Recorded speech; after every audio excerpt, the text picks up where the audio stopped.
In 2013, a mentally ill man brutally killed his 24-year-old partner. He believed that she was possessed by the devil. For the victim's family, her death would be compounded by the horrifying discovery the perpetrator had killed before. Yet they'd never even been warned about the risk that he posed. The subsequent inquest would reveal the true character of a manipulative double murderer and expose systematic failings that contributed towards a tragic death that could have been avoided. This is the killing of Gemma Finnigan.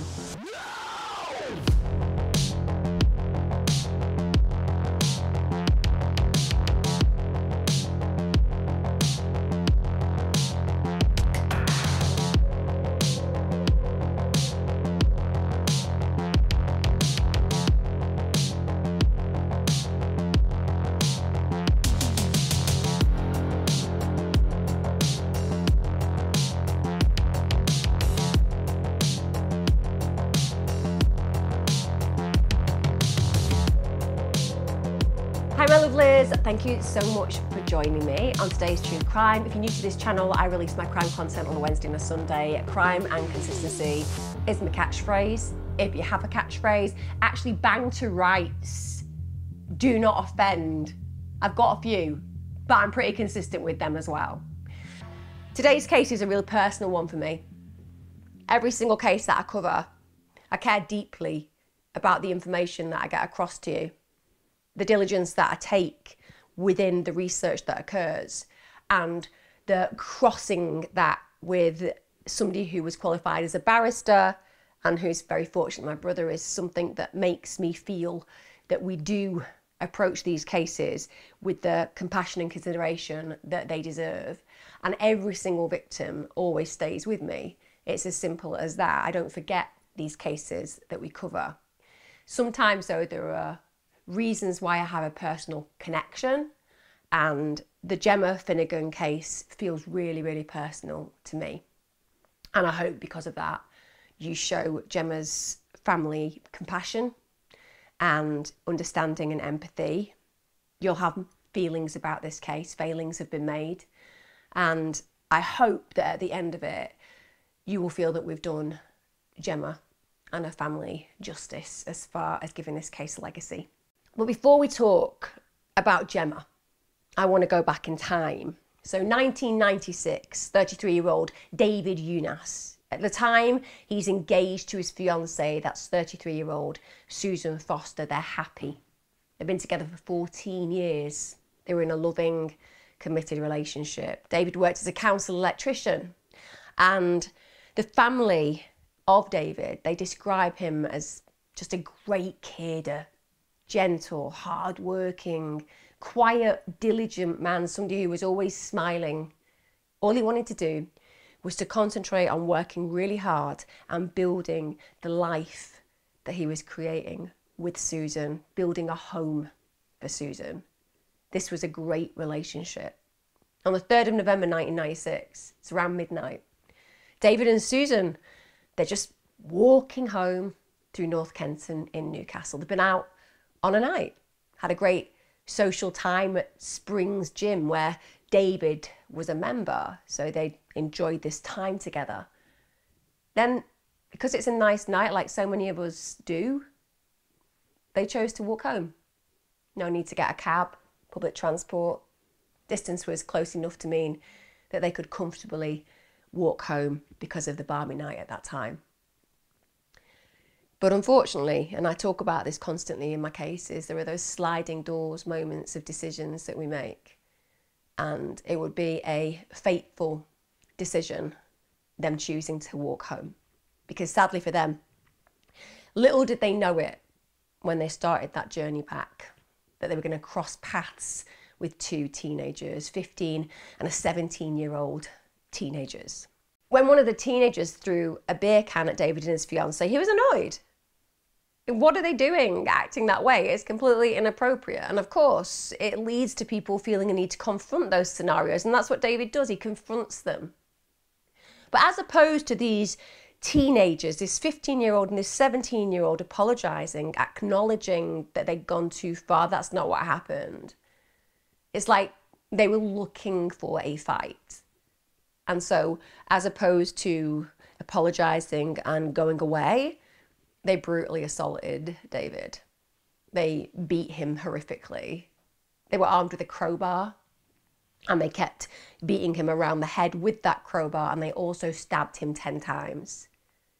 That man, that well-loved family member, the fiancé of Susan, he died in her arms as he bled to death on the street.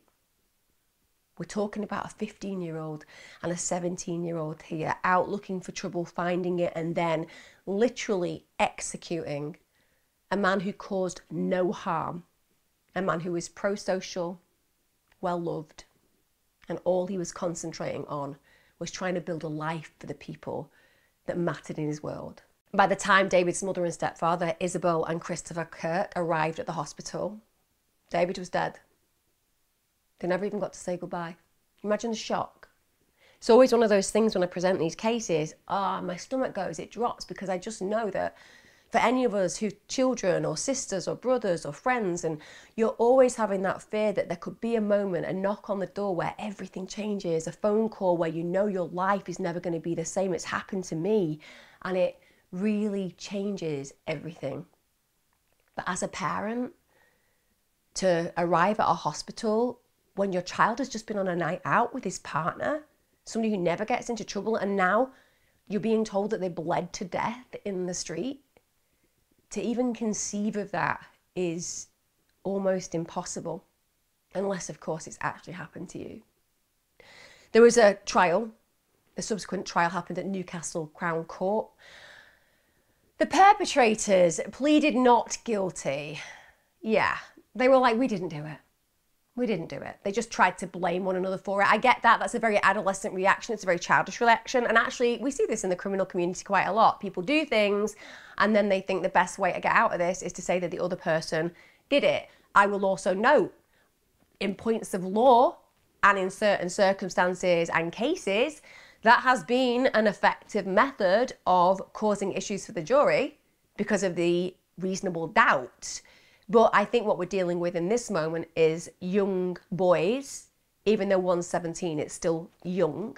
And they're just looking at trying to project the blame on the other one because they don't want to acknowledge and take responsibility for it. They know that this is a big deal. They're in big trouble, and they don't care about each other.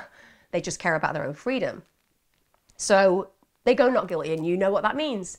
It means that there has to be a full trial. It means that the family have to be there, and people have to be put through seeing what happened, in this case, how David's murder played out. When the jury hear the evidence, they're told that both of the defendants had basically been high on a mix of drugs. So they were on Valium, cannabis, alcohol. That's a heavy mix of substances. Where, in particular, where they're getting the Valium from, one can only imagine that had been got illegally as well. But the point is, even though they were under the influence of drugs, and we can arguably say that can alter your consciousness to a degree, they were armed with a knife and a crowbar. That's it. If you're armed with a knife and a crowbar, and the excuse is that they were actually looking for a car to steal, well, the knife isn't required, right? Because at the end of the day, a crowbar will do the job of getting into a car. It will also do the job of threatening somebody. But a knife is specifically about wishing to do someone harm. It's about defending. I appreciate that. People carry them for a defense. Stupidly, and I'll tell you why stupidly, statistically, you're more likely to get stabbed with your own weapon, throwing it out there. But the point is that the jury realise that the story doesn't really add up. So eventually, the jury comes to the conclusion that both of the defendants are guilty of murder. Amen. Amen. We're not dropping any of those to manslaughter charges. It was unprovoked. It was premeditated to some degree. They were armed, and David was just walking home. Could you get a more aggravating scenario than that? These kids actively executed this man. And when it comes to the sentencing, well, usually we would see a concession. If you're 15, we appreciate your brain hasn't formed. 25 years is when we kind of agree. I'm sure it'll change in the future. They'll be like, actually, it's 50. But at this point, we say around 25 years of age. And certainly grey matter is still forming at the age of 15. So arguably in cases like this, you'll often hear a judge acknowledging that and therefore referencing it in the sentencing with the hope that with intervention and good therapy and opportunities to reform in prison, you may get a different outcome. So they give them a lesser sentence. That's not the case here. They have a 15-year sentence given to the 15-year-old. That's the minimum term that they have to serve. So both of them end up with very serious terms, rightly so. The judge actually emphasised in the summing up the seriousness of this offence. Now, I am the first person, as you will have heard me said in previous videos, say the Ines video that I did, worth looking up. Obviously, this also involved a young person and a double homicide, and my perceptions, perspectives and views on this is very different to what I'm going to talk about today. Every case is unique and individual. But this judge who looked at this case felt the seriousness of the offence was enormous. And when you think about the unprovoked level and the way that those injuries occurred on David, we're not talking about getting into an altercation and somebody punching you and that person dying. That would still be terrible. But there would be a reason to believe it was neither premeditated nor intentional to kill. If you hit somebody around the head with a crowbar and then you stab them multiple times, the only aim is for you to kill. And at 15 and 17, we expect that you would know that. Your conscience may not be as it will be 10 years, 15 years down the line, hopefully, but nonetheless, it will exist to a point where you know right from wrong.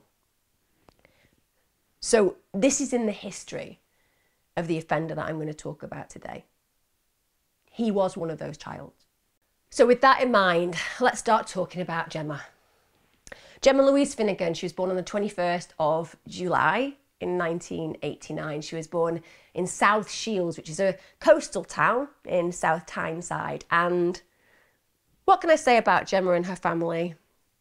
They were really close, really loving. There was her mother, Jennifer, her father, Terry, and she had 3 sisters, Christy, Sarah, and Terry. And whenever I introduce families, we look at family structure, don't we?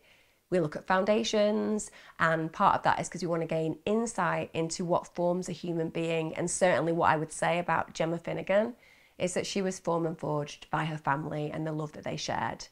They were incredibly close, incredibly close. In fact, Gemma and Jennifer, they weren't just mother and daughter, they were best friends. They really were. And it's important that we introduce the concept of this family dynamic, because when we lose somebody of great meaning in our life, it literally alters everything about our lives. And when you have somebody as embedded within a family unit who is stolen, and I always think that they are stolen, you know, they're taken without right, without need, it totally decimates elements of their world. And certainly when I talk a little bit later on, arguably that's something that the family have had to endure. The family described Gemma as a ray of sunshine. She was a really beautiful baby. She was a really beautiful young woman, but she was gorgeous as a little girl. And according to her parents, she was a blessing to her family. Please note, this is directly taken from her parents. I'm not intonating or putting my own words on this. This is how they felt and expressed about their beautiful girl. She was known to be someone who would do anything for anyone. Another term that was used by her family and friends is that she had a heart of gold. And the thing about having a heart of gold is you're ultimately one of those human beings that just sees the good in everybody. You're an individual who'll see somebody as fractured and you'll want to heal them. If somebody has lost, you'll want to give them gain. If somebody is broken, you want to find a way to fix them. And the beauty of that is it makes you a compassionate and empathic and wonderful human being, particularly when you think about motherhood or fatherhood. When you have those traits within you, it's really powerful. It can also make you vulnerable because you see the world as full of hope. And because of Gemma's experiences growing up, her relationships were strong and bonded and secure. This was not a young woman who questioned her worth or value. She knew it. But she also hadn't been exposed to horrible experiences as a child. She'd had wonderful relationships with her primary caregivers. And so relationships were really important and integral, but they'd not been manipulative. They'd never been aggressive. They'd never been hostile. And when you have a heart of gold and your expectation is that everybody that you're going to meet is going to be as great as the people who brought you up, sometimes it means that you don't see things in the way that you would see if you were a little bit more cynical. And a lot of us understand the naivety when we're younger. We look back and think, yeah, could have done with that cynic within my mind and heart back then, but you're not born that way. It develops, and some it develops earlier than others, and some it's because of hostile experiences early on, and others as we grow up and get older. But Gemma is somebody who sees the best in the world and the best in other people. In 2006, she's 16 at this point. Take your minds back to being 16. You're excited by the idea of relationships. The world around you is starting to expand. You're no longer a child, but you're not quite an adult. You want relationships, but you're not necessarily ready for them. She starts this relationship with a 25-year-old man. Now, her parents were completely unaware of the relationship at this time. So we have to immediately acknowledge the 10-year-old near age gap. That is a massive power dynamic issue. Look, it's completely legal. Although Gemma's parents would very likely, at that point of finding out that she was 16, seeing a 25-year-old man, because I know what their family values are, they're very embracing, they're very engaging, they're very loving, but they're also very aware of what's best for their children. I think that she would have struggled at 16 to have got them to have been accepting of a 25-year-old man in her life. But nonetheless, they're unaware of this, and that power dynamic is going to be obvious. At 16, you don't know the world as a 25-year-old will. At 16, you're not thinking in the way a 25-year-old does. And of course, that means that you look at them and think that they are more schooled, more interesting, because they've just had more years. And often that means that we don't see that that leaves us a little bit vulnerable. Now, as I've said, this is a relationship her parents aren't aware of. And he actually would write to Gemma. A lot of you out there, if you're younger, will be like, pardon? What's that? What's that? Write. I mean email, text. Email and text, is it? Is that what you mean? We don't mean pens, do we? We don't mean pens and paper, we do. We literally mean pens and paper. So Gemma genuinely did. She would write to him. And there's a romance level there, isn't there? And when people are writing, they often form deep bonds because you share things that you might not share with somebody face to face because you're a little bit embarrassed or you don't want to show a certain shade of yourself. And we see this in pen pal relationships. They get into a scenario where they truly buy into what they consider the soul of a human being. And it's really hard to see anything different when you form that kind of alliance. She actually would wait for the postman to arrive before her mother could get the letters. Now, bear that in mind, because again, it shows that Gemma knows that there will probably be a level of disapproval in her household. The fact that she's writing to somebody that she's in some kind of relationship with that her parents are unaware of. And that comes down to the fact that they had very good morals in her family, end of.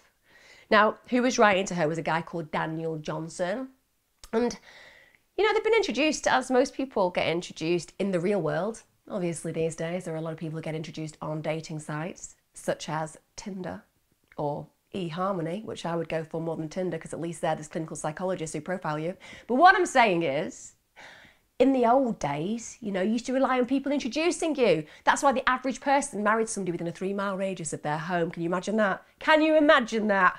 These days, you just click on a few variables on your profile and the next minute you're chatting to somebody in Miami. Oh, if only I had my day again. I'd probably be in Miami. I digress. We're going back to the old days. And she's been introduced to him through a friend. Now, what do we always say about friends who introduce us? First of all, point of trust.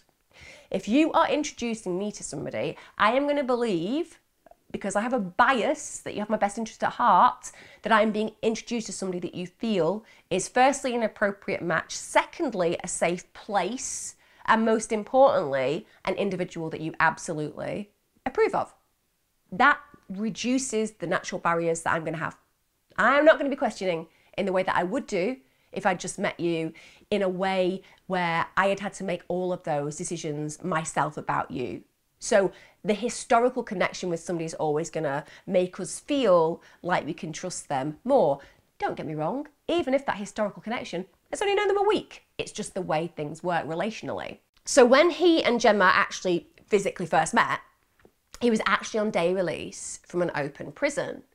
This is what happens when you're an offender, and particularly if you've been institutionalised for quite a long time, it's really important that you start feeling part of a wider community. You might have a job, you might go on home leave, but essentially it's an important foundation of release. And this is why Gemma and he had been writing to one another. So at that moment in time, he's still literally serving his sentence for the part in the 1996 murder of David Younas. This is committed when Johnson was just 15 years of age. So he was the 15-year-old who'd beaten David with a crowbar whilst his accomplice had stabbed him to death. But Gemma didn't have any idea about this. She had no idea about her partner's true past. Bear in mind, if you meet somebody on day release from prison and it's an open prison, your mindset isn't, oh, could this person be a heinous, brutal murderer? It's not going to be that way because you don't work that way in your head. You're like, well, this person is being let out of prison. He's allowed into the community. He can't possibly be somebody who could threaten my life, because why would anybody, such as the parole board, they haven't made mistakes before, have they? But anyway, that would be your mindset, such as the parole board have acknowledged that this person is safe to be in the community. Sometimes my sarcasm just trips out when it's not even meant to. But you know what I'm saying? Colin Pitchfork. People like that. John Venables.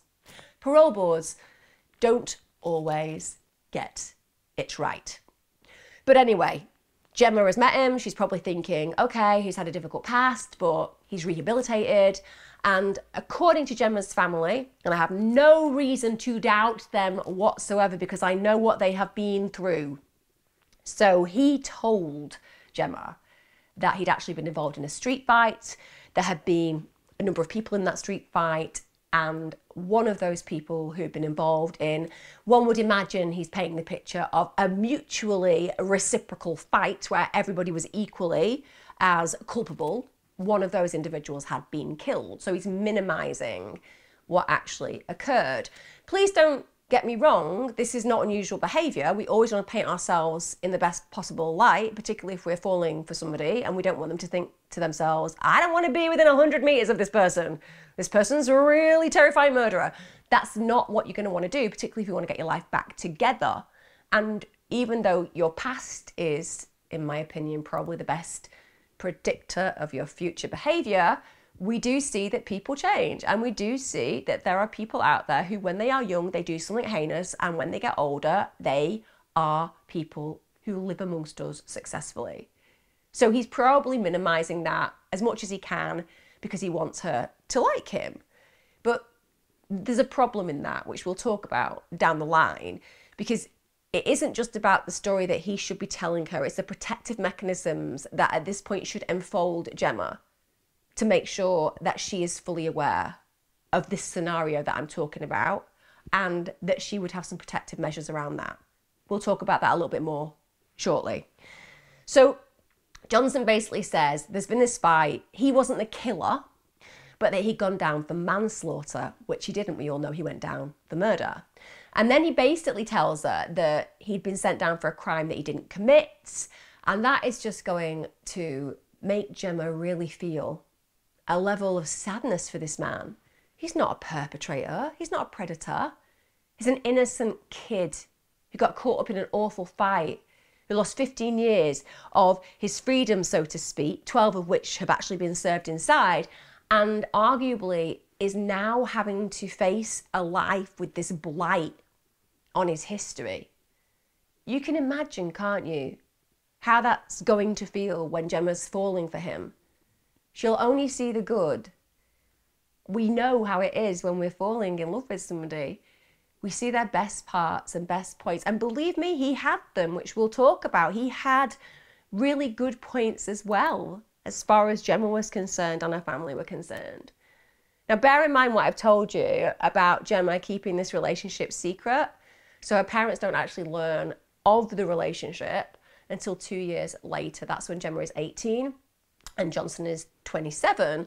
And 18 and 16 are two different areas of age chronology. 16, you got to ask permission to do most things. 18, you're voting, you're drinking, you can live independently and be acknowledged as an adult in our society. It makes it much more difficult for a parent to say, ooh, this guy's a little bit older than you, bit worried about his background, maybe reining it in.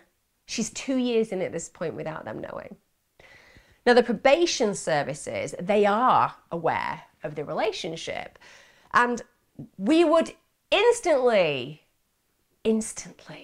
imagine that the most important part now is to inform Gemma of this man's past and potential risk factors.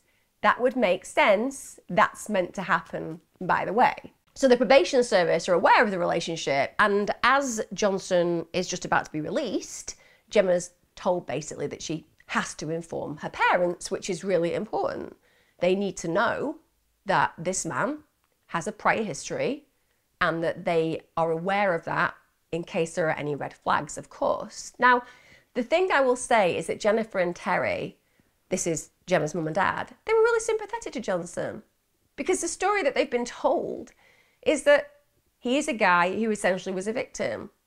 He's really quiet. He's really polite. Also, he looked really young for his age. And imagine the fact that he's been inside for a long time. Emotional maturity is probably going to be less so than a normal 27-year-old. So there's going to be a vulnerability and naivety about him to some degree. They really felt when they met him that there was no way this guy had a propensity for violence. And on top of this, Gemma looks really happy.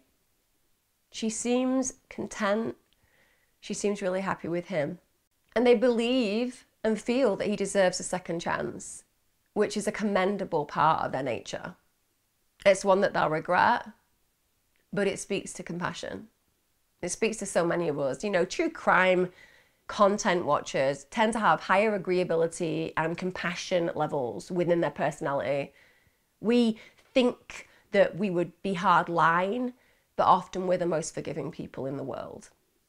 And certainly in this scenario, that's what they see. They see a man who deserves a second chance. So Gemma's family just welcome him into their lives, and he basically becomes a son to her parents. He becomes a brother to her sister. But if they'd known the truth, they would never have opened their homes and hearts in the way they did. They would have felt very, very differently about what's playing out. Now, despite the fact that Johnson's given a minimum term of 15 years for David's murder, he actually only served 12 before he gets released for parole in 2008. Now, in spite of the fact he's out in the community, of course, he's still on a life license. So the terms of his life license are all about making sure that he stays in a boundaried way of living so that these kind of issues, such as drug use and violence, do not form part of his future. The whole premise of this is about reintegrating him back into society. Now, one of the big positive features in his life when it came to his release was that he's having this relationship with Gemma. It's a really positive factor. And people can see when they're making a decision on the parole board about whether he should be released early, that there are some foundations of security, and they count. She was seen as a stabilizing influence in his life because she was, like I said earlier on, what you'll find out about Gemma is she was incredibly stabilizing, hardworking. She believed the best in people. Now, tragically, it's really ironic that Gemma was unaware, firstly, of how important she had been in the parole's decision to release Johnson from prison. So she didn't know that one of the major elements that was demonstrated to the board was that there's this amazing young woman, there's this relationship, it's all working, and that had contributed. And even worse than this, David, the first victim, his family hadn't even been told by probation services about Johnson's release. As far as they were concerned, this guy who murdered their loved one, he was going to serve a full minimum term. And that's mind-blowing. Because are we at a point where they should not have been able to give their thoughts to the parole board, to have a statement placed there so that the impact of what had occurred to their family was at least acknowledged during the decision-making process? And also how disrespectful that the family of an individual who was murdered are not even informed that this person is getting out. They'll be walking the streets again. I mean, that's the bare minimum expectation. And it's understandable that David's family would feel abandoned, but also massively disrespected. So following Johnson's release, he lives at a hostel, first of all, and then a year later, he just managed to secure accommodation. Now, during this year, Gemma stands by his side. She's amazing, and their relationship progresses well.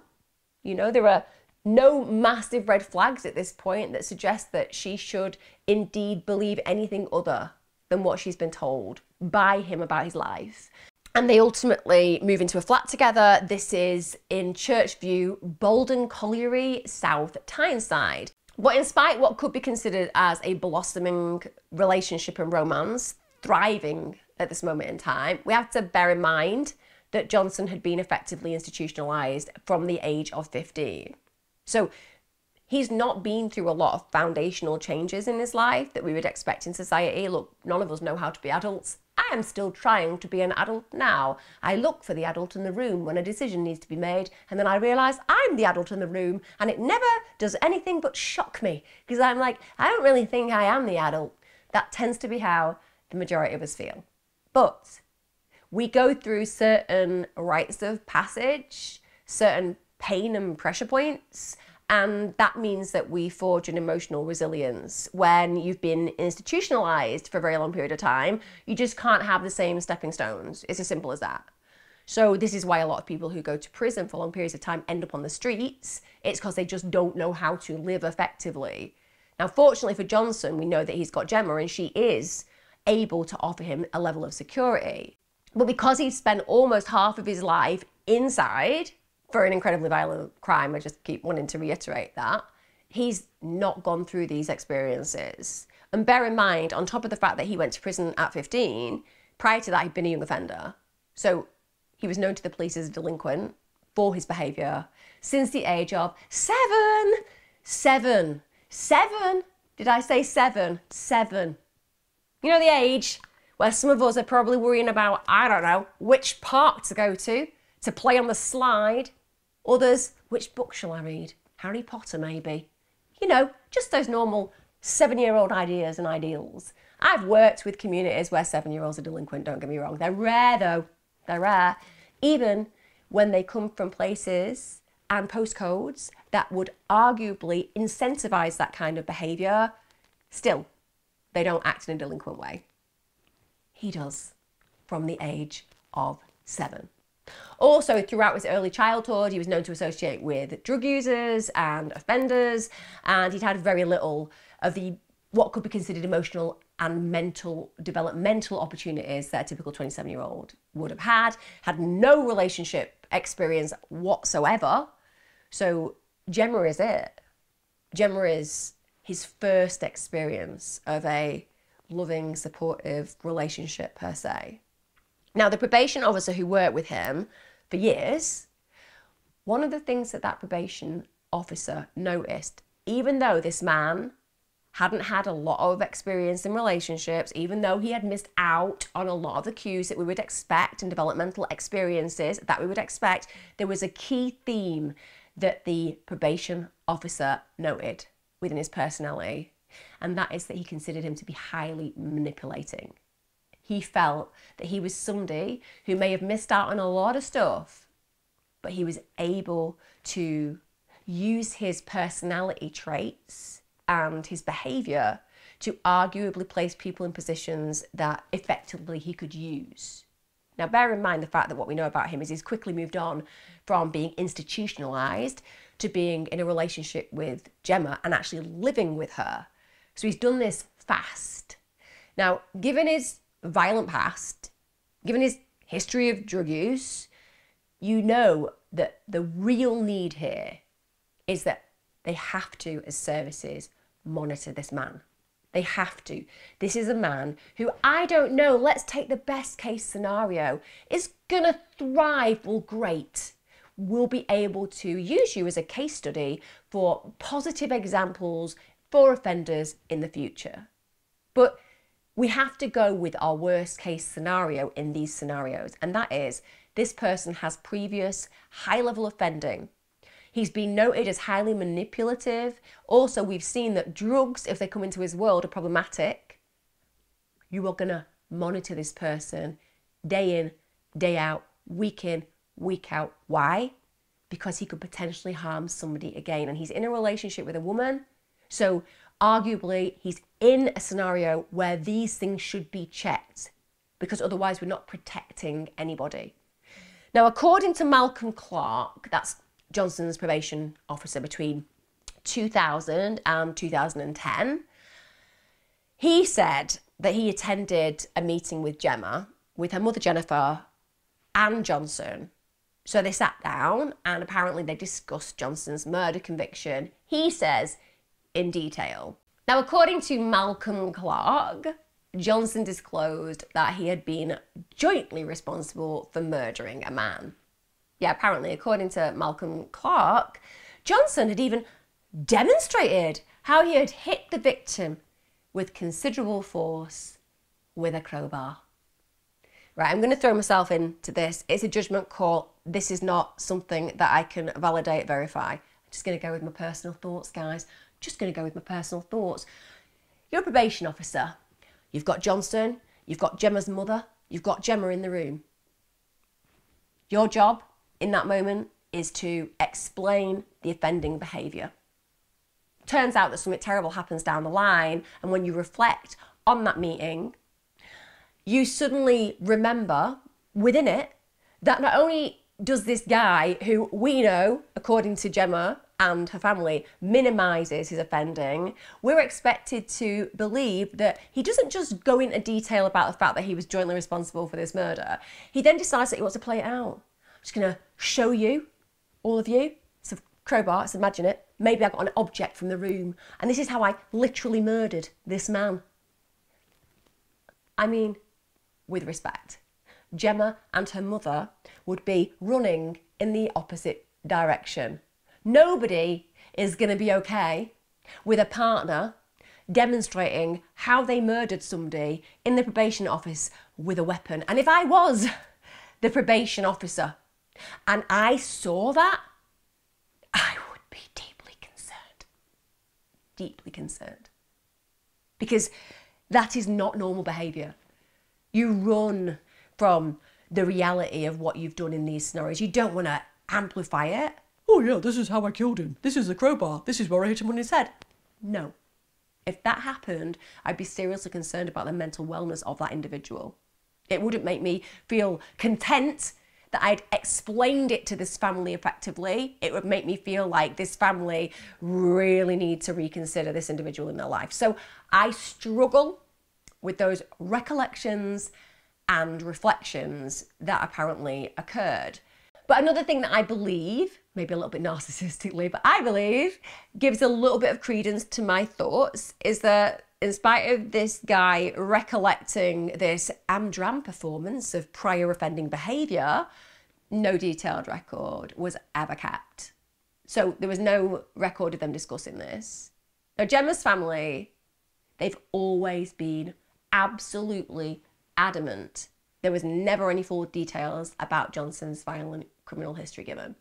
They were not informed of that. And according to Gemma's family, they were actually asked by a probation official if they knew about Johnson's previous conviction, and they said they knew that Johnson had served time in prison for being in a street fight, and they knew that during that street fight another lad had been killed. But they also knew that as far as they were concerned, Johnson hadn't killed that person, and the probation officer at that time confirmed that that was correct. They validated that event being correct. So now they've actually confirmed for Gemma's family that this just was an awful situation that got out of control, and to some degree he was literally a victim in this situation. And furthermore, and I think this would add insult to injury when it comes down to the recollections, because when this probation officer is saying that Johnson was present in the room when they're discussing this with the family members, Gemma's family said that's just not true. They'd never even met him at this point. Gemma had, but they hadn't. So Johnson wasn't even at the meeting. And for me, what's really heartbreaking is that at some point after that meeting, Gemma tried to search for details of Johnson's earlier crime online, but there was literally nothing. So they concluded that it's likely that that would be because he was a juvenile at the time. So it shows that she may have wanted to find out a little bit more and dig a little bit deeper. And the reason I say that is, if you are somebody who has been informed that the person you are with has done the worst thing possible, you're not going to need to search it. It don't get worse than there was a guy walking down the street, totally innocent, threw a beer can at him, then crowbarred his head in and then stabbed him loads of times and he died. You're going to know, because you're going to be informed. It can't get worse than that. The fact that Gemma is searching suggests that she wants to find out a little bit more. And I would argue, again, that's because she wants to know how it played out and isn't quite sure of what she's been told by Johnson, albeit that it potentially has been confirmed by the probation officer. Only my own thoughts. So the reality is that for Gemma and her family, they had no idea about the true nature of Johnson's murder conviction. Now, given how central Johnson's relationship with Gemma was, well, she should have been far more involved with the probation services meetings. They should have had her in there all the time. She should also have been involved with his entire rehabilitation process. If they're underpinning her as the reasoning to let him out early, damn straight she should be involved. It's ridiculous. Also, MAPPA should have been alerted to their relationship. That's the multi-agency public protection arrangements. It's where police, probation and prison services work together with other agencies. Sometimes, not all the time. Not all the time. You being sarcastic there, Emma? No, I'm actually just being honest. Not all the time, even when they should. Anyway, the whole premise of MAPPA and the agencies working together is they're going to manage essentially the risks posed by violent offenders who live in our communities. So Gemma should have been made 100% aware of Johnson's parole conditions. She's been seen as the reasoning to let him out. On the whole, let's at least let her know what the licensing and parole conditions are so that she herself is aware of whether his behaviour is problematic to his freedom, right? Because then she'd have been able to safeguard against the behaviour that could revert Johnson to his criminal, violent past. If there is something that can trigger violent behaviour and he starts using it in his world, then damn straight, she needs to know. And another thing, there's going to be a few of those in this actual video. It's going to be a few, and another thing. During the time that Johnson's meant to be reintegrated into society, it seems like several different probation workers were actually appointed to supervise him. That's a big problem. Look, again, this is not me laying blame individually at certain probation officers. I'm saying if systems are so bad that violent offenders don't get any kind of consistency in the actual organisation and supervision of their behaviour, there are going to be people that slip through the cracks, aren't there? There are going to be problems because of that. So having several different probation officers, when you have big issues in your history and you should have tight licensing agreements associated with why you're on parole, it's going to be a problem if no one's checking on you because they're moving on. So this constant personnel changes means that vital information about Johnson just isn't even passed on. So Gemma and her family don't even know about it. Like, she has no idea that she's living with a convicted murderer, and on top of this, something that she didn't know is that he had a history of mental illness. So he'd been diagnosed with significant depression in 2010. He'd been prescribed antidepressants, but at the time, because his GP had not actually been advised about his past, the GP therefore didn't identify him as posing any risk to others. Now, anyone who comes to my channel knows that I do not conflate mental illness with being a murderer, but I do believe that people with the capacity to murder also at times suffer from mental illnesses. That's it, end all. Mentally unwell people are not people going around our society killing people. That's just not an appropriate consideration to even give. And people do use mental illness as an excuse in that way. I watch programs, I watch other creators, and there's this sense of, well, it was the mental illness. I just don't buy into that. I think it is certainly a contributor to somebody's behavior, but the behavior and latent capacity of that person to do harm has to be there, full stop.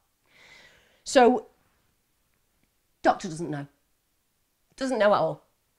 Can't notice any red flags, can't put anything on file about this individual, and therefore in certain scenarios is less likely to take action. Now down the line, Johnson actually gets diagnosed with a far more serious mental illness, one that is quite challenging for an individual who suffers from it, and one that is without doubt exacerbated by what can only be described as his frequent drug abuse, his drug use. It's certainly a contributor to his mental state, and actually drugs were definitely a feature when you look at his previous offending behaviour. I listed what he was on when he killed David. So at the end of the day, the probation services know about this. So one of his parole conditions, literally written in to his parole conditions, said that if you took drugs, you'd be taken back to prison. You take any illegal drugs, we can't hand you back. They were the terms. It was written, black and white.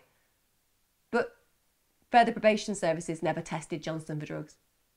Never. He killed somebody whilst also high.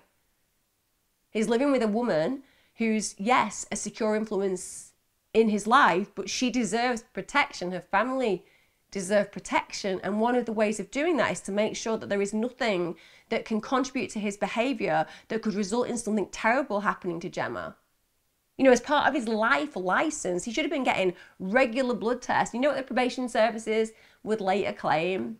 They didn't have the facilities to do this. So what they did was they just made a visual check based on his external appearance and behaviour. Oh yeah. Because that's how it works, isn't it? That is how it works. Me with my superhero eyes. Oh, I'm looking at you. I'm the new person on the job because at the end of the day, the last probation officer, they're working somewhere else now, and I'm looking in the file and it just says that I can look at you up and down, and if you don't look like you're under the influence, you're fine.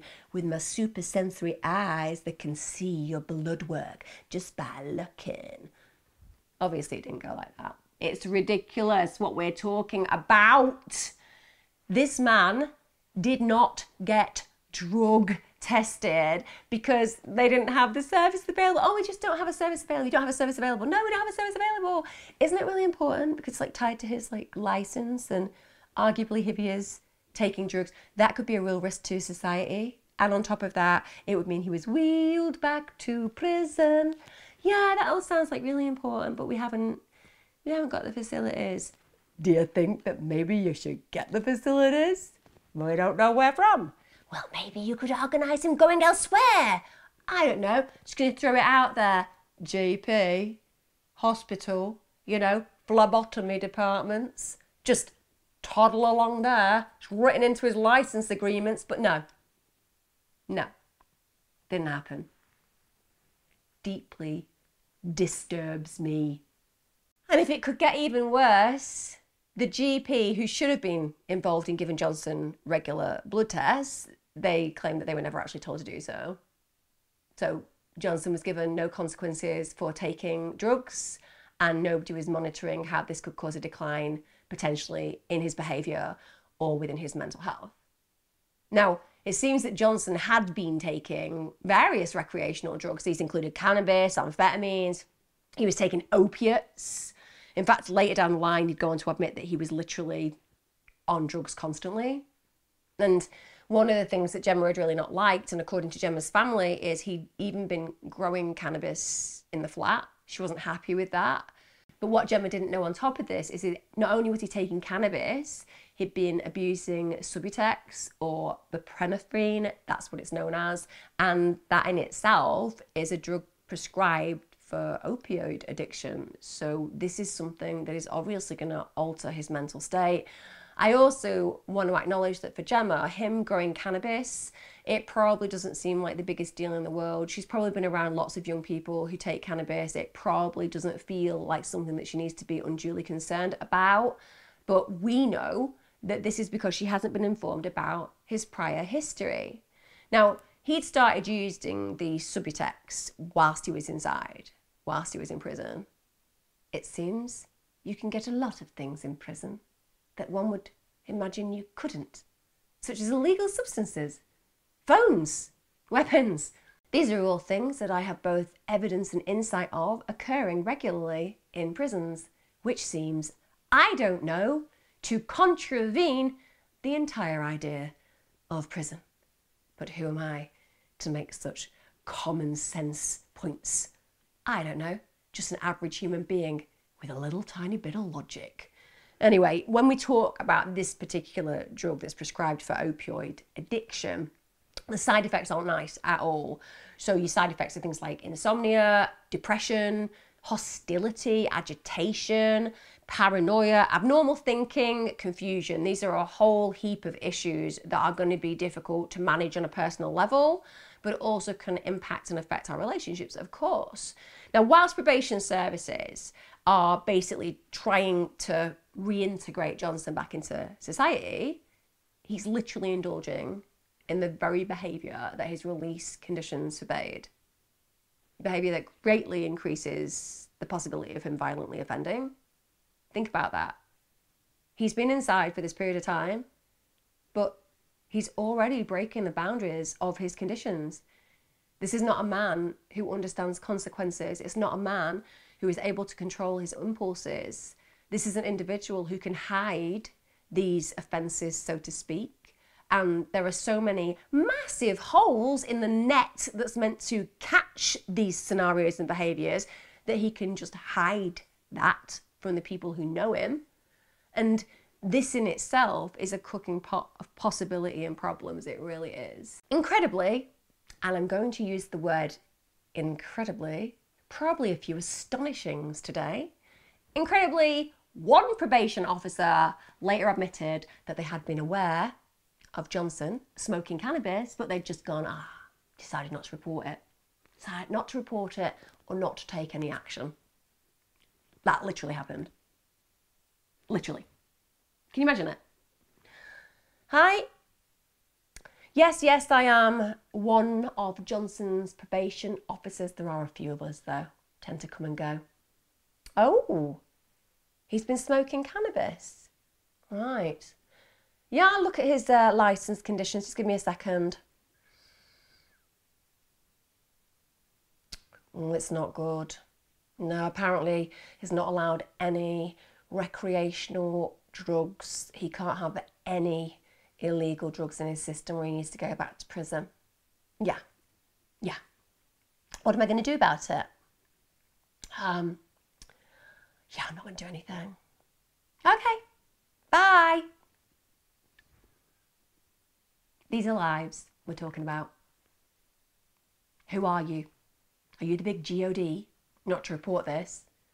It's literally attached to the licence conditions. It's not optional. You're not like, I'm a probation officer. I can make a decision.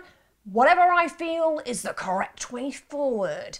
Broken this licence condition. Never mind. I'm more important than the law.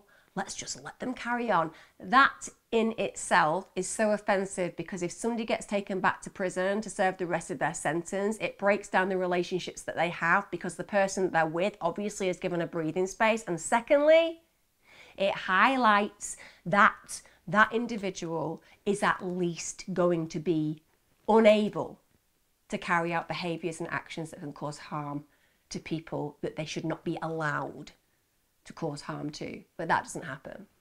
By 2013, well, Gemma's 24 now and Johnson's 32. They've been together for 7 years and to all intents and purposes, people who knew them certainly family, they said that they seemed like a really normal, happy couple. There was no suggestions of violent behaviour on Johnson's part. And Gemma's sister, Christy, she actually, and it's really sad and beautiful and devastating all in the same moment, because this demonstrates how loved Johnson was by this family. So Gemma's sister Christy said that she really hoped that she'd find a boyfriend like Johnson. She said that he and Gemma were always happy, they were always having a laugh, they were like best friends. And Gemma was somebody who they saw regularly, so it's not as if she was alienated or isolated from the family. She would go round on a daily level to the family home, and often she'd be with Johnson when they visited. Now, whilst there is no massive red flags at this moment in time for Gemma or her family, there's a few things that on looking back you could say were a little bit concerning. So if she organises, really rarely by the way, to go out with her friends by herself, he wants to go with her. So that is a level of control. We should allow our partners to have independent relationships with friends, because it means that they have a way of expressing if they have problems or they're unhappy or they need safety. That's what they require, some being alone with people that they trust. The other thing is that he would send her text saying, "You didn't kiss me goodbye before work this morning." And even though that can be seen as romantic and somebody just reinforcing how much that person loves them, it could also be a level of manipulation. So I do think there are certain things that we could focus on and say there is manipulative and controlling behaviour, but it's just not very amplified. Now, without a doubt, Gemma is looking at this relationship as a long-term connection. In fact, she wants to become a mother with him. She wants to have a child with Johnson. During their relationship, in fact, they really sadly miscarried 3 times. So she is committed not just to having a future with him, she's committed to having a family with him.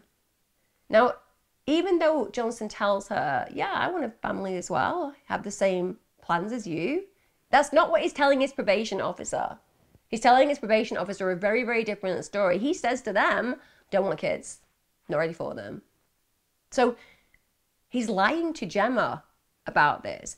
And I appreciate some people will say, well, this is not completely out of the ordinary. You love your partner, you want to be with them, you want a family at some point, but just not now.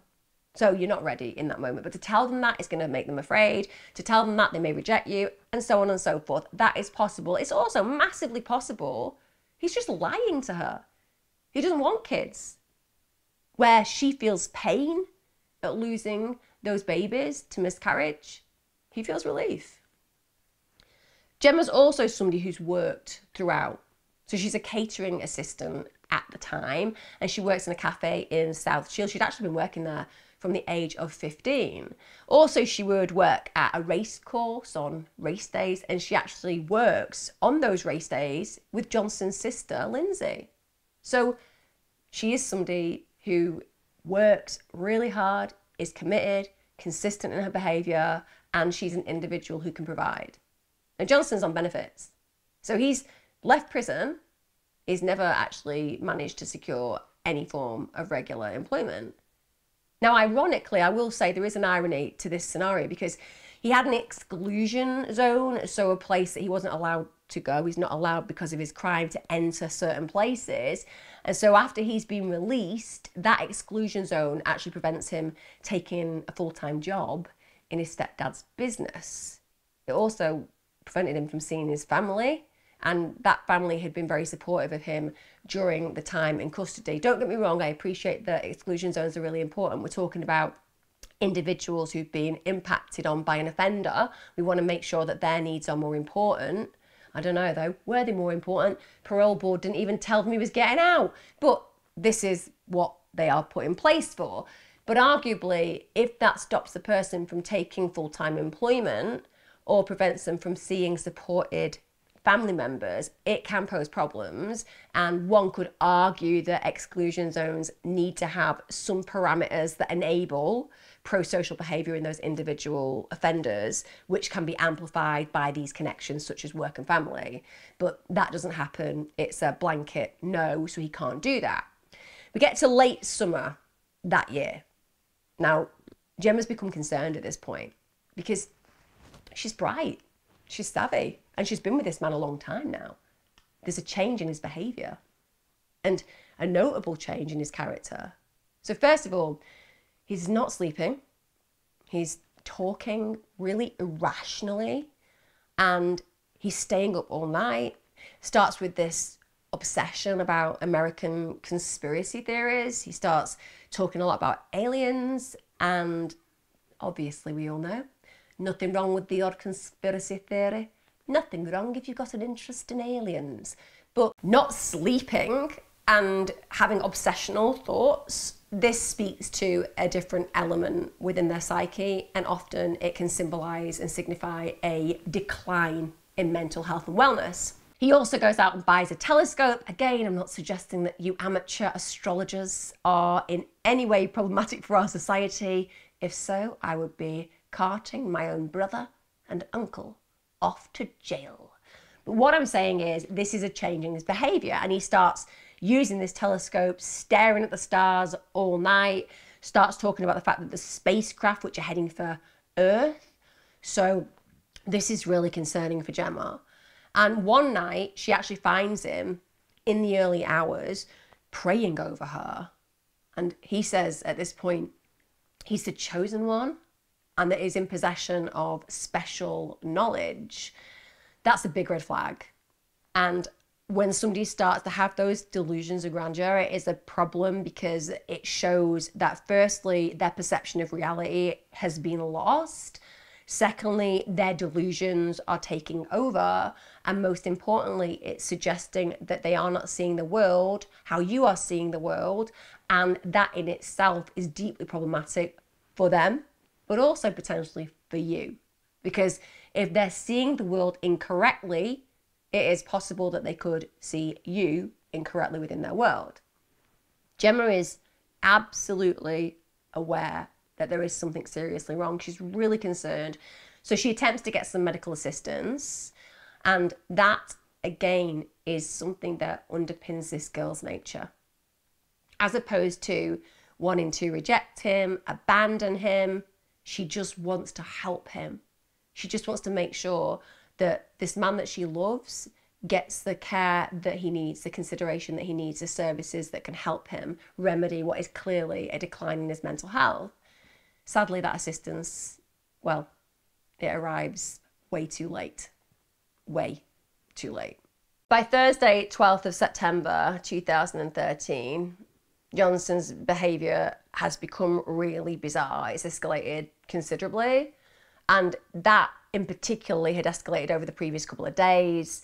So he's become really paranoid. And he'd also made her do things like promise to stay away from his phone, from his computer. So Gemma's being told what she can do, what she can't do. And Gemma is really worried about this. So she manages to get time off work that day. And she goes and sees Johnson's GP. Again, testament to this young woman's desire to just help. She goes to discuss his concerns. She wants to arrange an appointment for him. But then later, she has to cancel that appointment because Johnson just refuses to go there. Bear in mind, if somebody is going through a delusion, break from reality, I'm not saying that this is the case, I'm just introducing it on a psychological, psychiatric level. If they are doing that, then often they are highly paranoid and suspicious. So when you try to get them to go and see a doctor, they will often believe that you are doing that for malevolent reasons. So you are not on their side. You are on the side of whatever it is they're feeling punished, attacked, or chased by. So when you don't think you're ill as well, and in this case, it could well be that he doesn't see that anything's wrong with him, why would you need to go to the doctors? So on both of those levels, it's a problem for Gemma. So he cancels the appointment essentially by just saying, I'm not going to go. The GP, meanwhile, well, of course, we know from what I told you earlier on, he's never been told about Johnson's past. So because the relevant authorities have never actually told him about the fact that this man, firstly, has previous form, and secondly, when he takes drugs, can be considered a real danger, no red flags were raised. Now, if the GP had fully been informed by the prison services about Johnson's criminal conviction and potential for violence, as they should have been, they would undoubtedly have taken immediate action. What is going on here? what is going on here.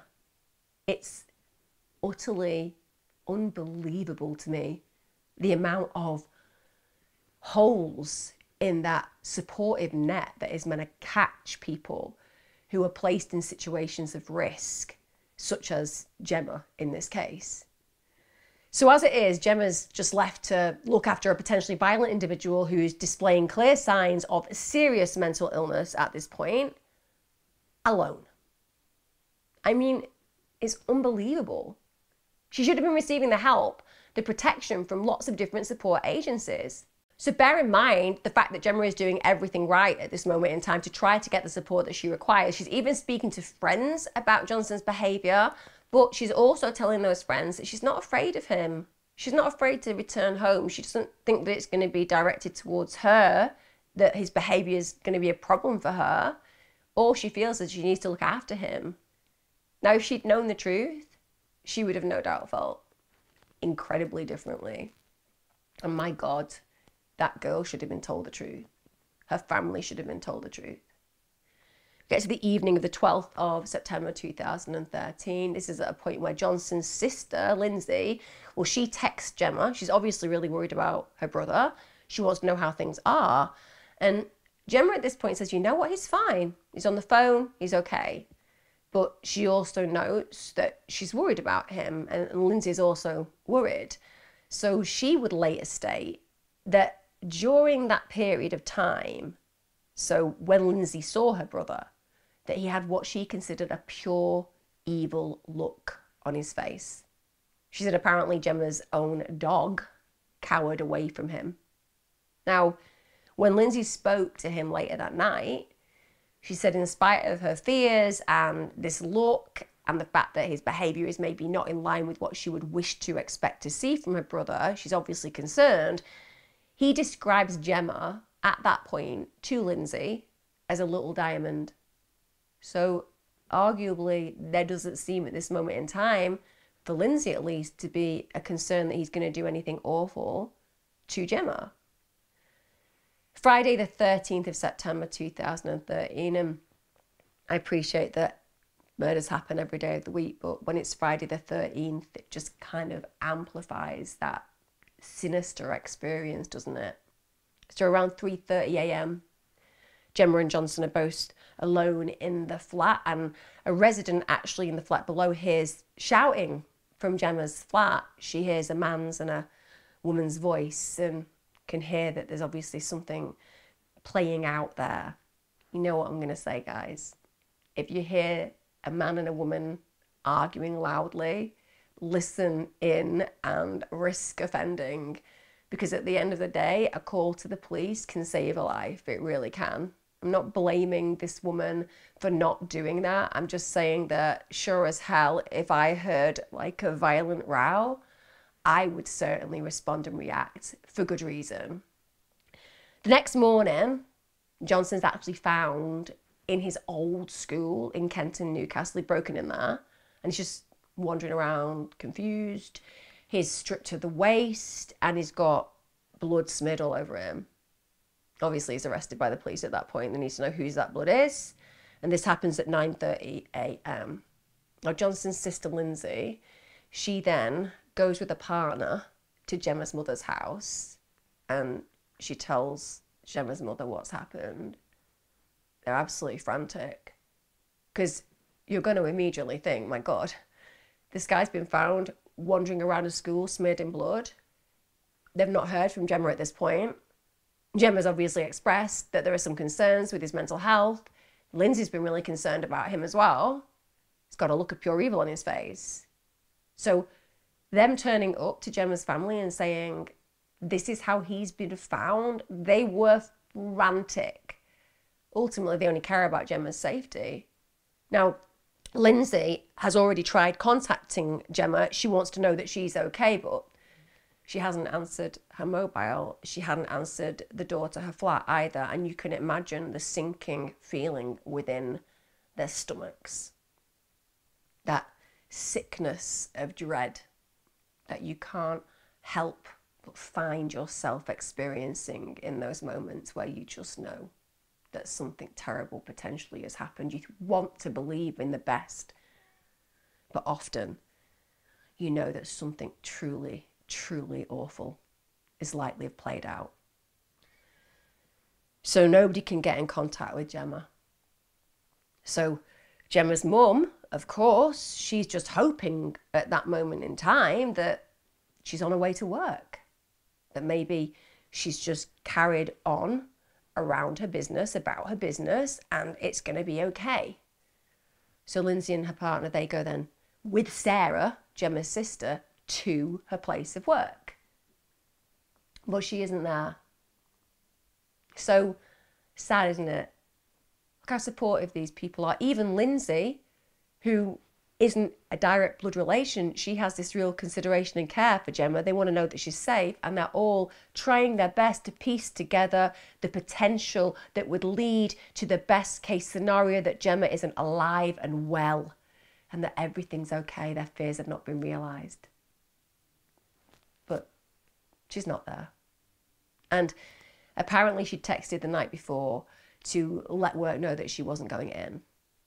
Also, she'd mentioned during that text that Johnson hadn't gone to see the GP.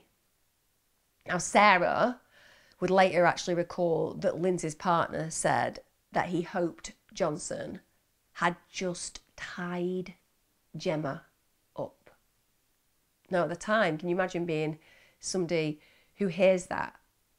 You're Gemma's sister, and this guy is saying, I just hope that she's been tied up. She was confused. It didn't make sense. Of course, what we know is that he knows the history of Johnson. And he's believing in that moment that the best possible outcome was that Gemma's just been restrained by him, because he knows his potential. All of them then return to Gemma's flat. There they're met with a mum and a dad. And all they're doing at this moment in time is just trying to get in. They can't. They're unsuccessful. So they call the police. It's around 11 a.m. Officers take half an hour to arrive. And I have to say, that is something I'm really struggling to get around in my mind. Why does it take half an hour for them to arrive? Is this not a priority? We're talking about a girl who hasn't been seen, who's living with somebody who's murdered somebody, that should come up pretty much immediately if they do a search for this guy. Why does it take half an hour?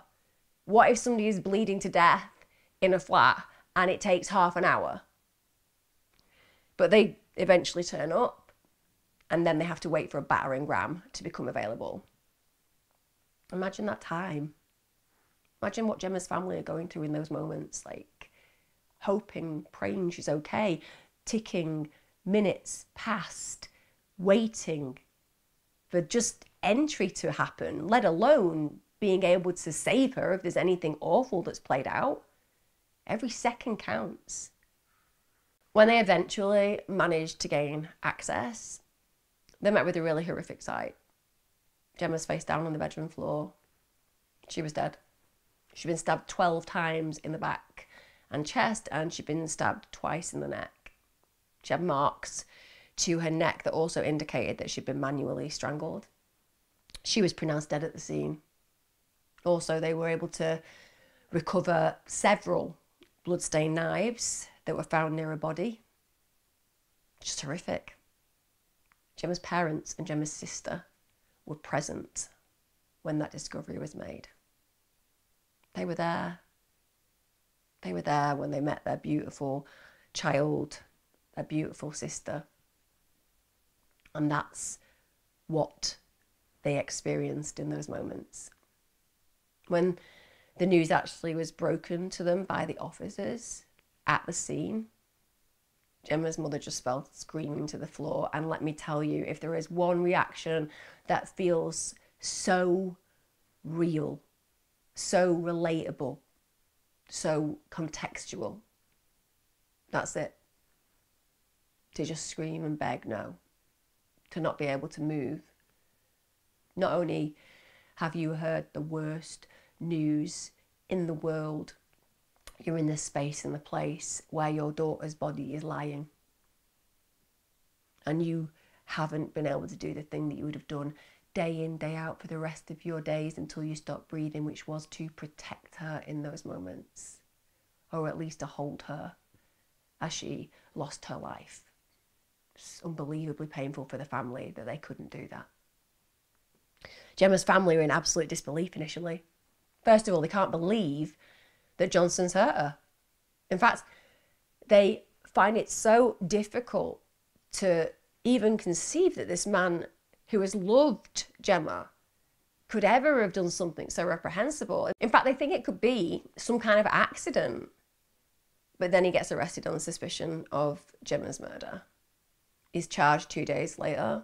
It's on the 15th of September 2013. It will have been a blur for Gemma's family and for his family. Now, at the police station, this is following his arrest, Johnson apparently switches between acting like a dog on the floor of his cell to actually threatening to cut someone's throat. So this is very problematic behaviour, of course.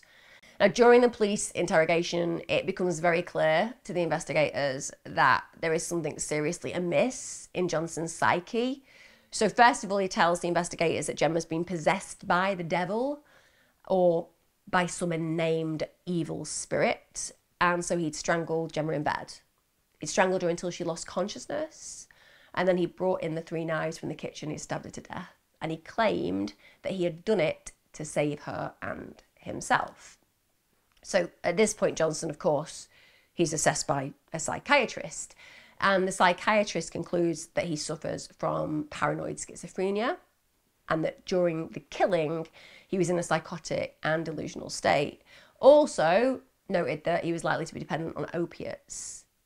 So this is what the psychiatrist believes and is a contributor, as far as they're concerned, to the crime. Also, when Johnson is being assessed and speaking to the doctors, he tells them that he shouldn't be in prison. In fact, he says that the only thing that he had done was destroyed the devil. So he says it was the right thing to do. I needed to get rid of the devil that had taken over my girlfriend's body and mind. So therefore, that was legitimate. He actually said, if the devil showed himself to him in prison, he would have to take it hostage and butcher it. I mean, the delusions are massive as grandeur there, aren't they? I'm just going to throw it out there. Johnson, I'm not convinced that you, a mere mortal, particularly a mere mortal who, shall we say, has never actually had a job, let alone developed some kind of superpower or fast-tracked yourself down the priesthood to the Vatican's special department of exorcism. I don't think you're going to be the right person to kill the devil.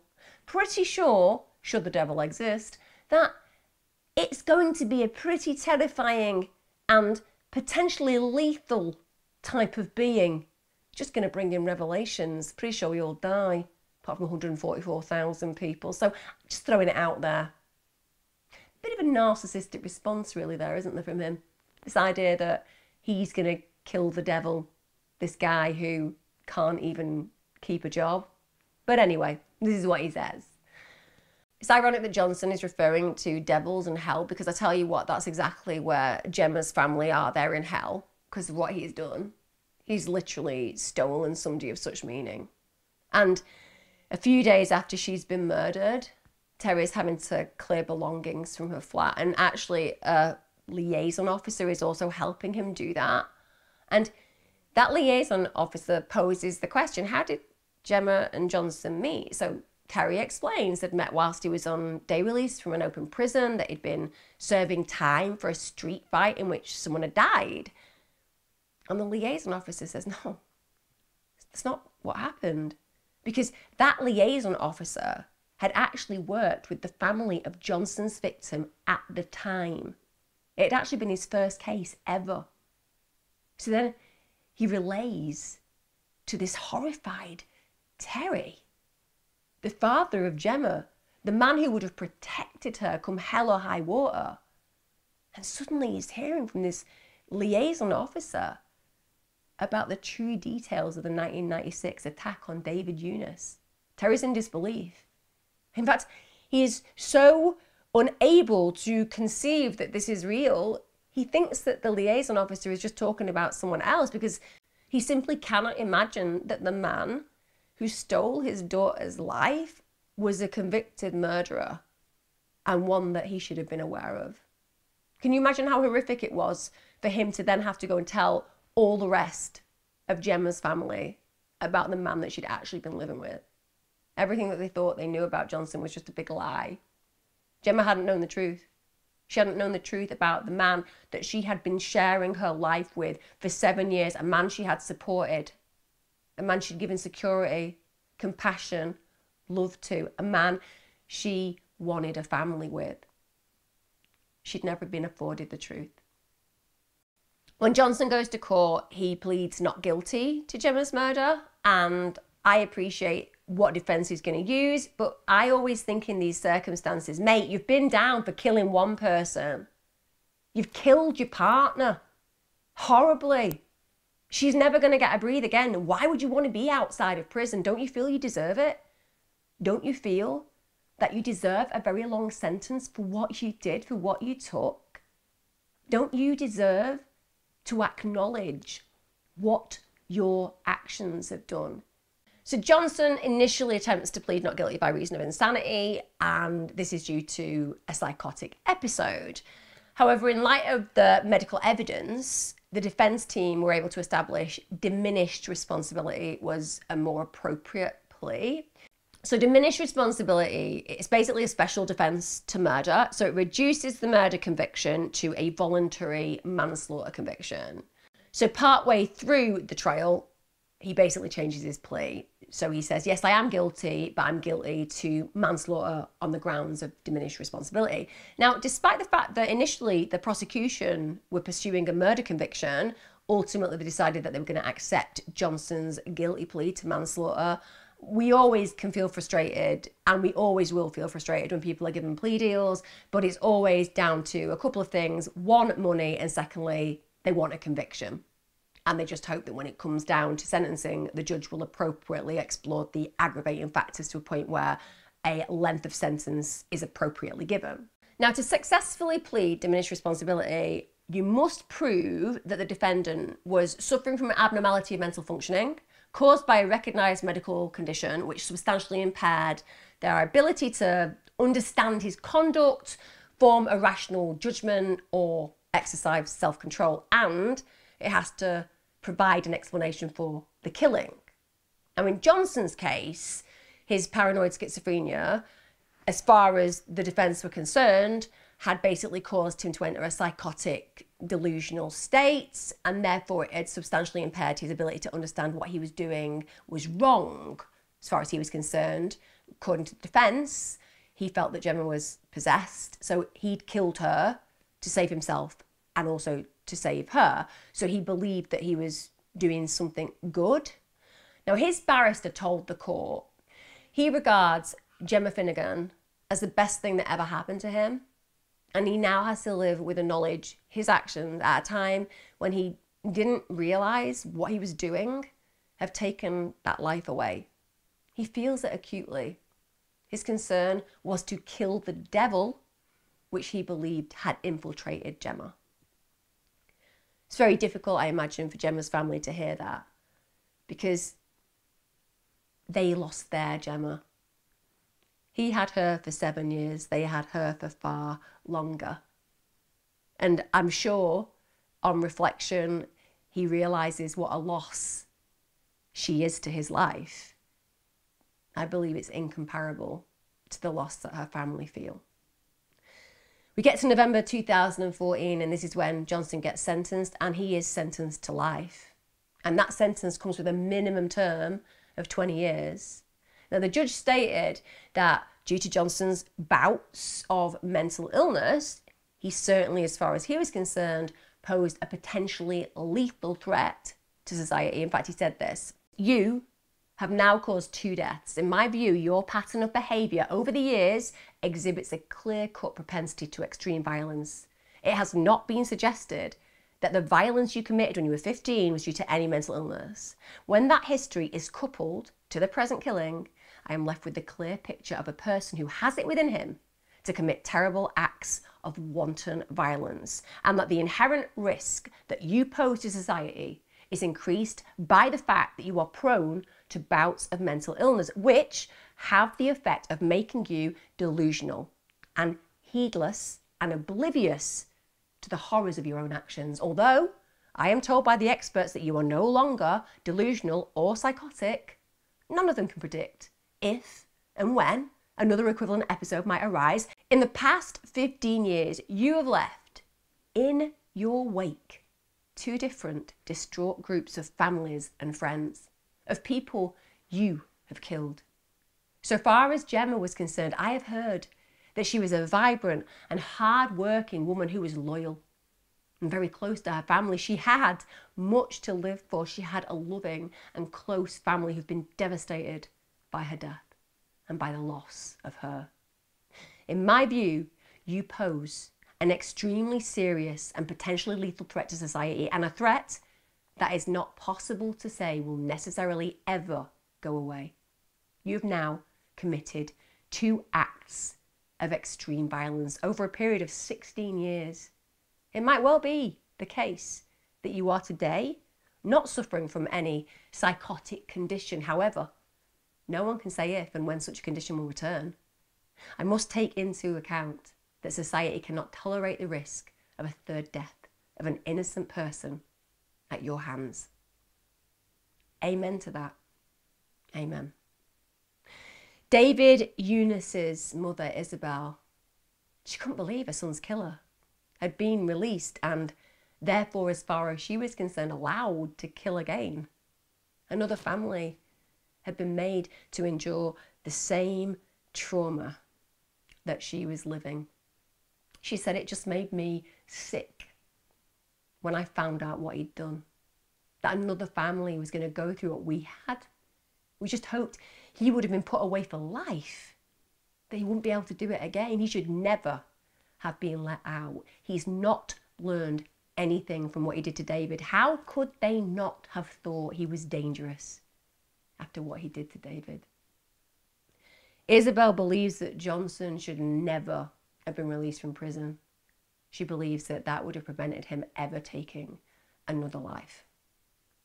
I totally understand where she's coming from. We have to remember that the first killing was unprovoked and the violence was beyond inhumane. It was an attack that literally executed a man on the street for just saying that he was unhappy. Somebody threw a beer can at him. That noted, I agree that some people do change. But as I said earlier on, the biggest predictor of future behaviour is past behaviour. And so too, we are at a point where that horrible prophecy has arrived. In 2015, Gemma's family were given a summary of the serious case review. And wow, they were angry. And let me tell you, stay with this, guys. I want you to stay with this because I'm going to talk about Gemma's family's mettle. It can destroy you. These kind of situations can break you into so many pieces that you cannot find your way home psychologically. But this family have refused to accept, as far as they are concerned, the unacceptable. So they're given this summary of a serious case review and they are really angry. So first of all, it states that the probation officials had disclosed the full extent of Johnson's past to Gemma's family. So they're now reading that they're meant to have known that he horribly killed somebody. In fact, they claimed during the meeting that Johnson had spoken of his crime. Again, Gemma's family are adamant they were not fully informed. They had absolutely no idea of the nature of Johnson's murder conviction or the role that he played within it. And neither did Gemma. Furthermore, on top of this, it turns out Gemma's family realised that the probation services had actually failed to keep any detailed records of what had allegedly been discussed. So it's being presented in this review, the serious case review, that essentially probation had informed the family, but there's no notes that can support that. I mean, really? So their word counts more than the family's experience? I mean, you'd have to be a fool To not realise that if you're a professional and somebody comes along and says something really bad's happened, something really bad, turns out this family is saying that they didn't know anything about the crime that this man committed, and now their sister is dead. Do you remember discussing that this was a really serious crime and the potential of this individual? That probation officer is not going to be like, oh, yeah, no, I didn't inform them. At best, they'd be asked, go and get your notes. Haven't got any notes. Okay, well, you haven't got any notes. It's a serious case review. This is a bit of a problem. What can you tell us? I did everything correctly. Literally, that's what they're going to say. It's what most people would say. No notes to validate it. That's a bit of a bad sign.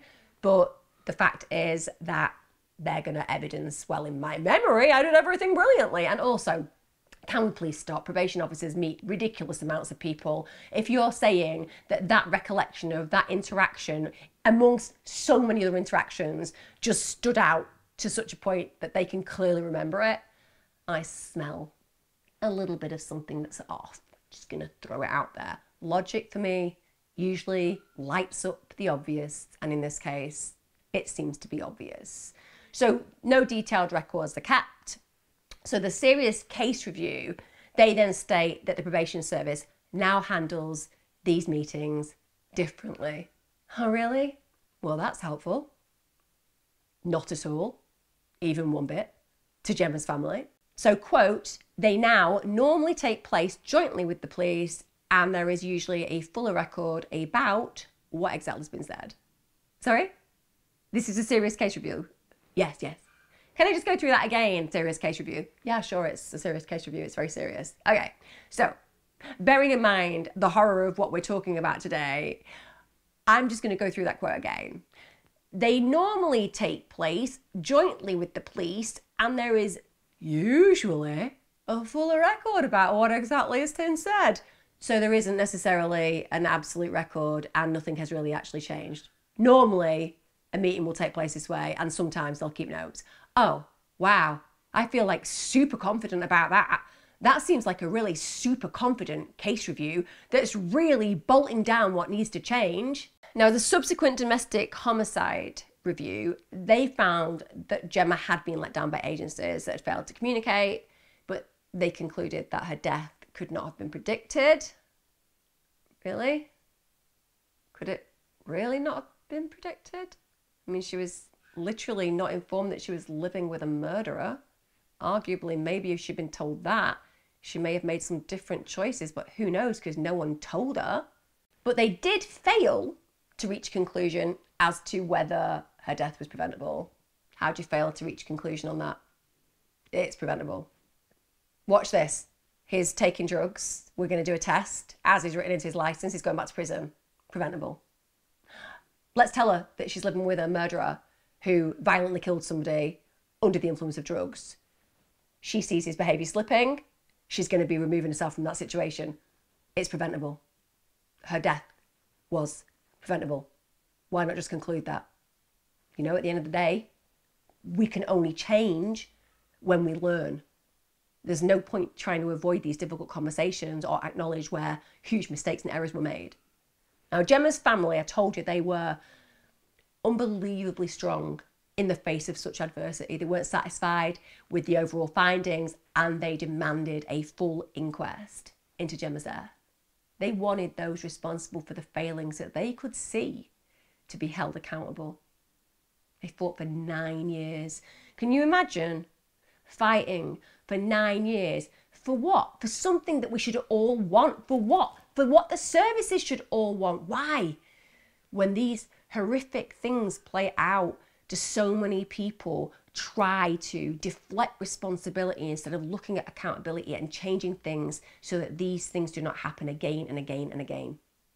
How many times can we say the words lessons learned when we're talking about yet another death? But they fought. They even petitioned government. And the Refuge charity helped the family actually arrange a meeting with Baroness Helen Newlove. So she's a Warrington-based community reform campaigner. Refuge also arranged for solicitors to actually help fight for the inquest into Gemma's death. And All those efforts combined, well, they were ultimately successful. So in 2017, that's 4 years after Gemma had died, they received the news that they had been waiting for. They received the news that there would be a full inquest into her death. Now, don't get me wrong, that didn't mean the journey was by any stretch over. There was going to be a huge fight ahead, because now the coroner needs to complete the investigation, and that would mean they had to wait another 5 more years for the findings. 5 more years. That's a hell of a time frame to endure when you want answers, when you're dealing with the grief and loss of somebody you love so much. So we get to April 2022, and finally the coroner's inquest concludes there have been failings and missed opportunities by authorities to recognise, address and arrest the deterioration in Johnson's mental health. So due to the systematic inconsistencies, there had been a failure to share vital information and involve Gemma in Johnson's rehabilitation process. They hadn't made her aware, they hadn't made her family fully aware of potential risks that he posed. And what's really painful to address is that Gemma's father, who absolutely adored her, he never got to live to hear the inquest's findings. He died in 2021, just a year before. And his family said he was unable to live with the repercussions of his daughter's death. He had to drive past Johnson's prison every single day to work, reinforcing, having to live with that broken heart. It's so sad to imagine that Gemma's family lost him also. You know, for them, they have to live with the consequences of not being fully advised about Johnson's violent past. In her victim impact statement, her mum Jennifer said this: Gemma was a wonderful daughter, special to everyone who came into contact with her. She was what I would describe as a ray of sunshine. All she wanted was to help others and make people happy. I feel angry and let down by the probation service. They didn't tell myself or Gemma about his involvement in the first murder. Had Gemma or I known about this, we would never have welcomed him into our home, and Gemma would still be here. I totally understand her feelings, absolutely. Because not having that information changed the outcomes. A main failing was not involving Gemma in Johnson's rehabilitation process. So while she was acknowledged in a crucial factor in the process, she was actually kept apart from it. Had probation services and partner agencies worked together, shared information, they could have included Gemma and recognised Johnson's impact in her life. For example, Gemma wanted to start a family with Johnson. So if the services had had a conversation with Gemma about that, they would have raised immediate red flags and safeguarding issues because of Johnson's criminal past, because of his poor financial status, because of his complete lack of relationship experience, because she wasn't involved, because no one got to know Gemma. She was never afforded that protection. So she was highly influential when it came down to decision-making process around him being freed, but she was actually kept hidden from that process. Isn't that crazy? They looked at her as a substantial figure in his freedom, but then they didn't enable her to be a part of the process that created that freedom. Gemma's family have never received an apology from probation services for the failings. How dare they? How dare they? And it doesn't inspire me with confidence, because if people will not take that accountability and responsibility, then how can we ever trust that they care deeply enough to make the changes that will stop this happening again and again? Those failings caused Gemma and her family to believe she was safe with Johnson. It's difficult to know how to look at this case. So according to Johnson, he adored Gemma, and through no fault of his own, he became mentally ill. He was a paranoid schizophrenic. He apparently believed he was saving Gemma from an evil spirit. He actually killed her. He destroyed her life. And in doing so, he destroyed his own life in the process. And that is one way of looking at it, isn't it? And I could leave it there, but you know me, guys, I'm never willing to just leave things like that, because that's just one way. Because there's always another side of the story that we can never hear. And in this case, it's Gemma. She's a victim who was silenced, because another way to look at this is to take the beliefs of an original probation officer who felt that he was highly manipulative. Let's look at it from that perspective, that he was good at manipulating people. He was a convicted murderer at 15 years of age following delinquent behaviour. Now, there's no evidence that he was suffering from any mental illness at that time. On the day released from an open prison of the murder, he meets Gemma. She's nearly a decade younger than him. But in contrast to Johnson, she comes from this supportive, loving family. She's employed. And Johnson's dishonest from the outset. He doesn't tell Gemma or her family about the truth about his conviction. Evidently happy to keep Gemma out of the rehabilitation process. Also, somehow he successfully manages to avoid drug testing. It seems as though Johnson was someone who knew how to play the system. He used lies, he used deceit to get what he wanted. So I wondered, did he do the same with Gemma? Now, whilst there's absolutely no suggestion of any physical abuse during the 7 years, as far as I am concerned, and you are concerned, we all acknowledge that abuse comes in different forms. And in this case, well, there is a potential for coercive control. So it seems from the entirety of the relationship, he's unemployed, he's consistently taking drugs. So there is a possibility that Johnson acts like a good partner to Gemma, and he does this to sustain what could be considered an exploitative relationship. Now, according to Gemma's family, he was even growing cannabis in the flat, and Gemma didn't want him to. So he's not meeting her needs in that way. Gemma's family believed that this man portrayed himself as the perfect boyfriend for Gemma because he knew it was a part that he needed to play to keep what he had, what she wanted. He wanted that security, stability, opportunity that Gemma provided for him. Now, again, that would be evidence of a highly manipulative nature. Now, the link between Johnson's mental illness and his constant drug use, it's never seems to have been officially established, but come on. You only have to do half an hour on Google to read the studies, and you can see that it will have exacerbated his condition. It's also found that he was likely opiate dependent, and he was also abusing drug prescribed for opioid addiction. He ultimately displayed all the symptoms of his addiction, so insomnia, depression, hostility, agitation, paranoia, abnormal thinking, confusion. They were all very clear within the way he was exhibiting behaviourally. Johnson knew his triggers. He knew what they could do. He knew that getting involved in drugs and taking lots of drugs could exacerbate negative behaviour, violent behaviour, a decline in mental health. He knew that's why his licence had those points written in, that he could not abuse drugs. His process of rehabilitation was aimed at avoiding him reverting to negative past behaviours. One of those was, as I said, drug use. He was high on Valium, cannabis and alcohol at the time of David Eunice's murder. But instead of avoiding them, he indulged them. He indulged them constantly. Now, whilst Gemma was aware of his drug habit, she was completely unaware of his risks. Also, he kept his behaviour hidden from probation services, as we know. Because, as I've said, specific requirement that he abstains from drugs. But they didn't test. So somebody died. And I mean that. They didn't test him, and somebody died.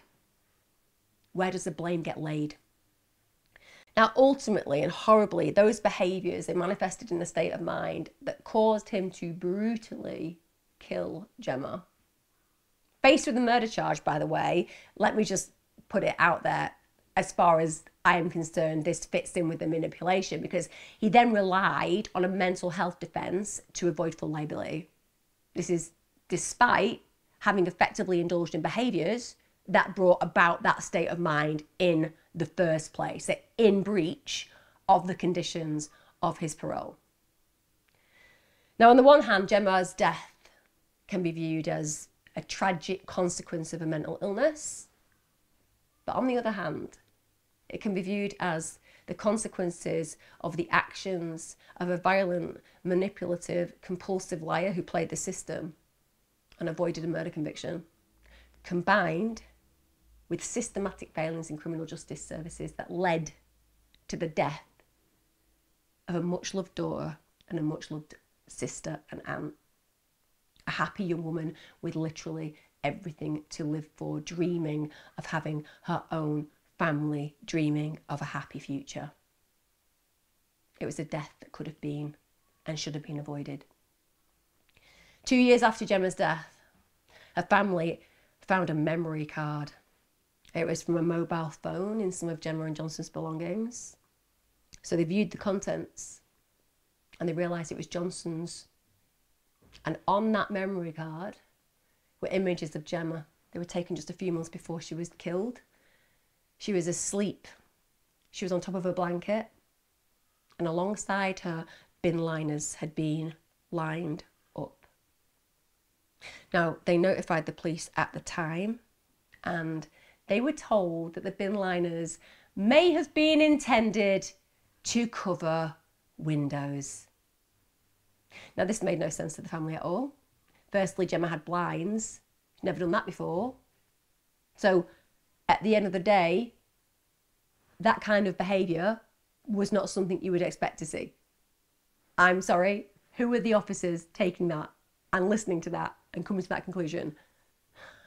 They're letting the police know that this man has images on a drive where Gemma is asleep and he's literally lined up bin bags by her body. And the way they interpret that is, oh yeah, probably just to keep out some light.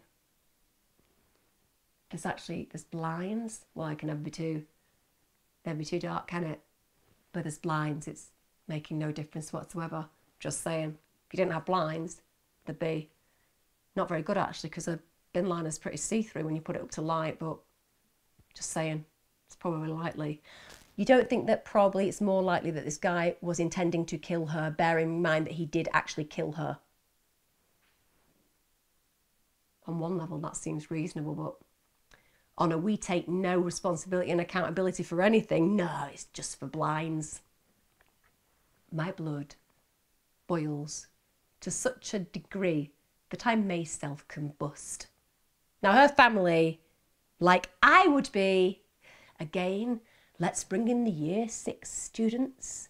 They too are more likely to concede that we are correct in our ideas and that Gemma's family are correct in theirs. They think that Johnson was planning to kill Gemma for some time. They feel that he'd planned to chop up her body, put the parts in bin liners, but on the night that he actually was killing her, Gemma's dog, her loyal steed, attacked him, and so thus prevented him from actually doing that. They believe that that's what he wanted to do, that's what he was going to go through with. And I tell you what, who am I inclined to believe? The services who all get together and cover things up, or the family who knew the situation eventually and look at it with a different lens? Johnson's going to become available for parole in 2034. We just hope, however, that he does remain locked up, that he doesn't this time get an opportunity to take a third innocent life, because of course the parole board can keep him in. He can serve that sentence, but it doesn't necessarily mean that he will be enabled that opportunity. It's a really challenging case because usually I have a very clear-cut perpetrator-victim scenario, but it's more than that. Because Gemma's family didn't just lose Gemma. They lost the man that they loved, the man they thought they knew. Johnson was like part of their family, but it had all been based on lies. Yeah, they absolutely, beyond a shadow of a doubt, grieve mostly for Gemma, but they also grieve for a man that they'd all loved but had never truly existed. And that's so hard, that's so deep. They lost the relationship between Gemma and Johnson and the relationship that they had towards the myth of the man. But no doubt it's caused grief for them. One of the ways that Gemma's mother has coped with this horrific loss, aside from fighting like a warrior to get justice for her daughter, is that she's created a memorial in her garden. It's where Gemma's ashes are, also where gifts from Gemma's friends and families are. And Jennifer actually fears for her own life. She has to live with the fear day in and day out because she feels that if Johnson is ever released, if he's given the opportunity, he will kill again. So she feels this responsibility that this man has this potential and that he may one day get out. And how can she prevent somebody else befalling this end? Gemma's family have been left completely devastated by her death. They say nothing makes sense in the world anymore. They miss who she was, the light that she brought. They said that Gemma was a wonderful person and they miss her day in, day out, every day, and they will for the rest of their lives. They grieve the joys that she's been denied, including the opportunity to become the brilliant mum that she undoubtedly would have become. Beyond a shadow of a doubt, she was denied the family that she so wished to have. Gemma always wanted to be a mother. She planned a family. She planned a future. Sadly, she planned it with a man that she never really knew and that ultimately took her life. This whole video is dedicated to Gemma's family. She was and will always be considered an incredible human being whose life was cut far too short. I'm sure a lot of you feel frustrated with the same repetitive lines that I bring out about the lessons that we'll learn and how things should have been, even though they weren't. Because eventually we get to points like this where people's lives are taken because of services as failures to tell the truth, and then their failures to actually adapt the way that they work to prevent such horrible occurrences happening again. We can only change what we acknowledge. And too often we see people and services trying to wheedle their way out of them because they're worried about personal liability as opposed to protecting those in the future. I'm not laying the blame at individual probation officers. I'm not laying the blame at individuals full stop. I'm saying if they had collaborated effectively, I would not be telling this story, and that is something that is painful. Gemma Finnigan's life may not have been a long one, but it was one that was fully loved. It's one that is fully missed. And it is a wound that her family will carry till they take their last breaths. I dedicate this to Gemma Finnigan's family, and I hope that you all send your love to them. It has changed who they are and how they live, but they have fought hard for justice. And whilst that will never bring them back their ray of sunshine, at least it will in the future protect others. Take care, guys. Be safe.